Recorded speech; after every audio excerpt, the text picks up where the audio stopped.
दोस्तों, आज हम इतिहास से जुड़े हुए कुछ सवाल लेंगे। जैसा आप जानते हैं, अभी महाराष्ट्र में जून महीने में छत्रपति शिवाजी महाराज के राज्याभिषेक के दिन कुछ लोगों ने अपने फेसबुक पर और दूसरी जगह पर औरंगज़ेब की फ़ोटो लगाई और उसके बाद कई लोग जो हिंदू संगठनों से जुड़े थे वो उन पर हमला करने आए। इसी में महाराष्ट्र के उप मुख्यमंत्री देवेंद्र फडणवीस ने कहा कि ये महाराष्ट्र में औरंगज़ेब की औलादें कैसे पैदा हो गई। अब यहाँ ये कोशिश की जा रही है कि हिंदू मुसलमान के नाम पे एक बाइनरी खड़ी की जाए, एक तरफ औरंगज़ेब और एक तरफ शिवाजी, क्योंकि जो सत्ता में भी हैं वो सांप्रदायिक राजनीति का सहारा लेते हैं और इसमें राजाओं के धर्म के आधार पे आज हिंदू मुसलमान की राजनीति या मुस्लिम विरोधी राजनीति या हिंदू मुसलमानों को बांटने की राजनीति की कोशिश करते हैं। अगर हम देखें तो पहले महाराष्ट्र में ये बात अफजल खान के नाम पे होती थी। अफजल खान जो आदिल शाही का एक सेनापति था, वो शिवाजी महाराज से लड़ने आया था और उसकी और शिवाजी की मुठभेड़ में अफजल खान खुद मारा गया। पहले इसको बहुत प्रोजेक्ट किया गया था।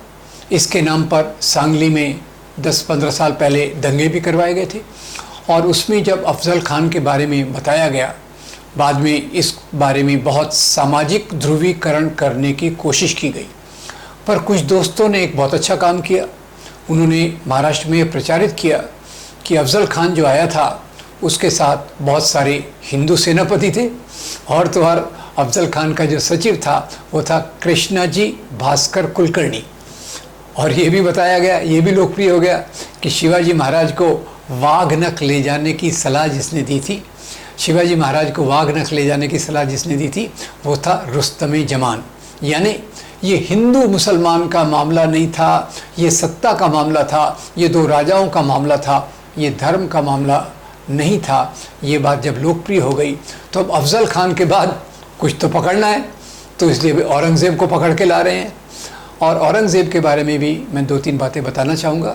निश्चित रूप से औरंगज़ेब के बारे में जो कहा जाता है कि उसने शिवाजी महाराज के ख़िलाफ़ लड़ाई की, संभाजी महाराज के ख़िलाफ़ लड़ाई की, ये लड़ाइयाँ निश्चित रूप से हुई, पर इसमें धर्म का कोई एंगल, धर्म का कोई दृष्टिकोण नहीं था।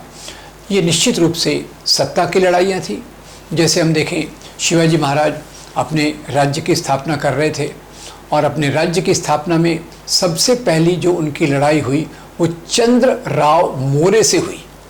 अब उसके बाद जैसे वो अपने राज्य का विस्तार कर रहे थे तो इधर से आदिल शाही, उधर से औरंगज़ेब, ये दोनों काफ़ी परेशान हो गए कि ये कौन नया राजा बन रहा है, कौन अपने राज्य का विस्तार कर रहा है, और हर एक राजा अपने राज्य का विस्तार करना चाहता है।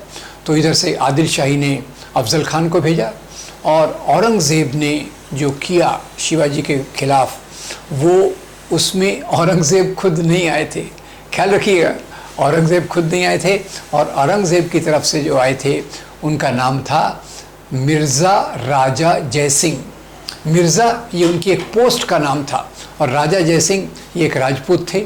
जो राजा जयसिंह, जसवंत सिंह, बहादुर, वो दूसरे उनके जो फिनेंस डिपार्टमेंट के थे, ये सब औरंगज़ेब के साथी थे।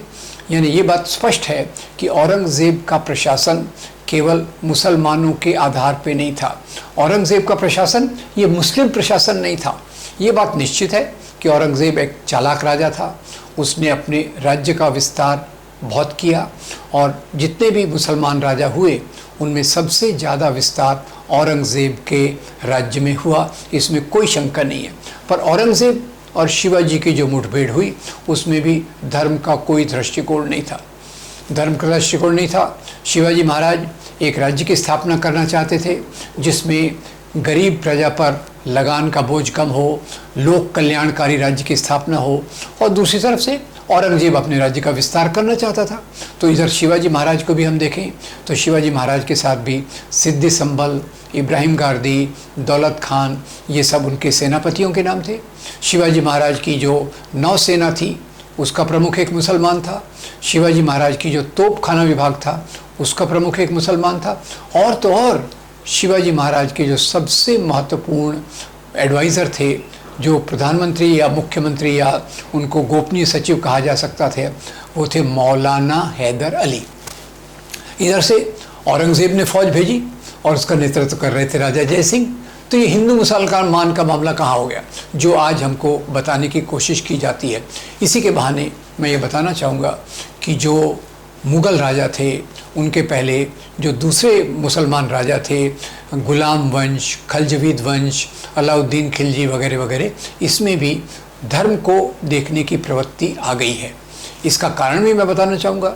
इसका कारण है 1857 की क्रांति विद्रोह, जब मंगल पांडे ने इसकी चिंगारी लगाई और बहादुर शाह ज़फ़र ने उसका नेतृत्व किया। और बहादुर शाह ज़फ़र के जो साथी थे वो थे तात्या साहब टोपे, नाना साहब पेशवा, झांसी की रानी। यानी हिंदू मुसलमान मिलकर अंग्रेज़ों के ख़िलाफ़ लड़े। तो अंग्रेज़ों ने यहाँ सोचा कि अगर हमको अपनी यहाँ राज्य की स्थापना करनी है, अगर हमको यहाँ पूरे राज्य का शोषण करना है, राज्य व्यवस्था को बनाए रखना है, तो यहाँ फूट डालो और राज करो की नीति करना ज़रूरी है। इसके चलते उन्होंने इतिहास को राजा के धर्म के चश्मे से प्रस्तुत किया गया। हिंदू राजा बनाम मुसलमान राजा, इस प्रकार से इतिहास को किया गया। जबकि इतिहास तो बहुत बड़ी चीज़ है, इतिहास से तो हम बहुत सीख सकते हैं। इतिहास गरीब किसानों का भी इतिहास है, दलितों का भी इतिहास है, औरतों का भी इतिहास है, आदिवासियों का भी इतिहास है, व्यापारियों का भी इतिहास है, चित्रकारों का भी इतिहास है। पर अंग्रेज़ों ने उसमें चुनकर केवल हिंदू और मुसलमान के नज़रिए से प्रस्तुत किया। इसके चलते आपको एक बहुत मज़ेदार बात बताना चाहता हूँ कि आज जहाँ भी सांप्रदायिक ताकतें राज्यों में सत्ता पे आ रही हैं, वो वहाँ के इतिहास की किताबों को बदल रही हैं। अब इतिहास की किताबों को बदलने से कोई इतिहास बदल तो नहीं जाता। ये बात जो भी सांप्रदायिक लोग हैं वो अपने शासन में करते हैं। और इसका सबसे बड़ा उदाहरण है पाकिस्तान। पाकिस्तान के इतिहास की किताबों से हिंदू राजाओं का, हिंदू धर्म का, हिंदू संस्कृति का उल्लेख हटा दिया गया। उसका परिणाम क्या हुआ आप देख रहे हैं। आज पाकिस्तान में नफ़रत के नाम पे राजनीति चल रही है। आज पाकिस्तान में हिंदुओं के खिलाफ नफ़रत बहुत बढ़ गई है।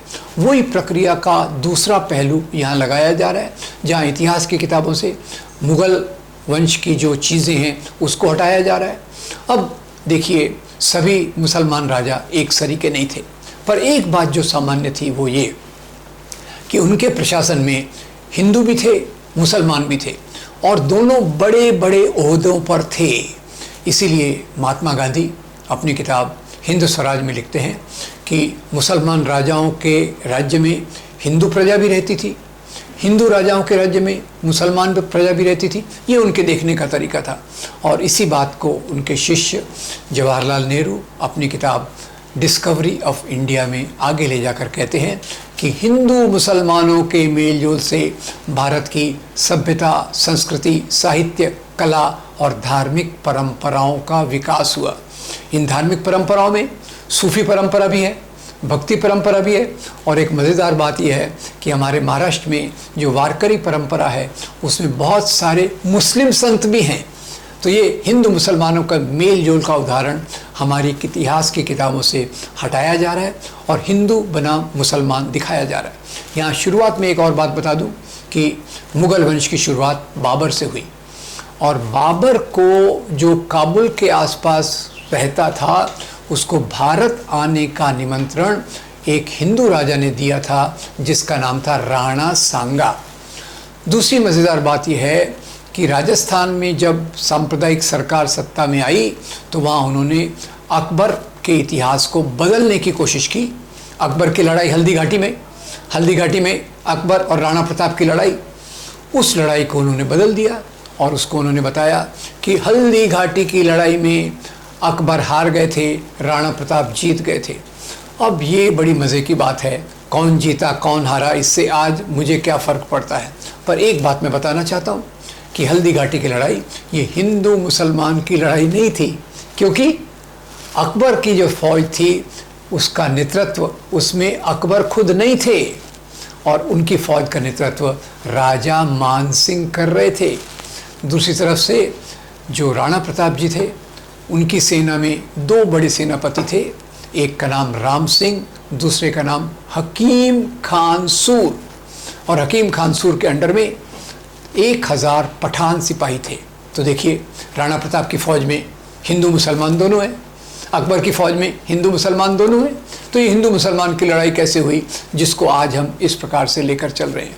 ऐसे ही अब जब औरंगज़ेब की बात करें तो निश्चित रूप से औरंगज़ेब ने जो प्रशासन किया, बहुत उसमें कठोरता थी और एक प्रकार से उन्होंने जो धार्मिक सहिष्णुता होती है वो उन्होंने कम दिखाई।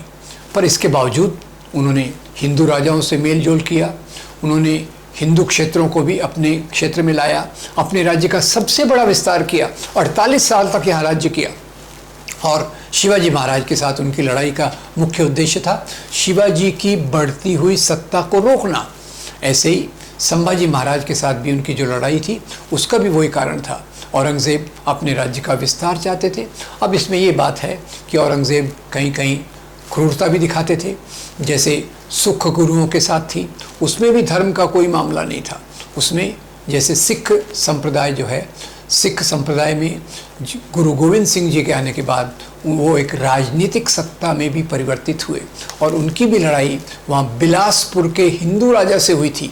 बाद में औरंगज़ेब ने भी उनके खिलाफ जो लड़ाई की वो एक अलग कहानी है।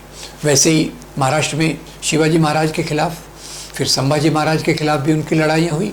और ये इसको मुख्य रूप से देखना चाहिए कि ये राजाओं की लड़ाइयाँ थी, ये दो धर्मों के लोगों की लड़ाइयाँ नहीं थी।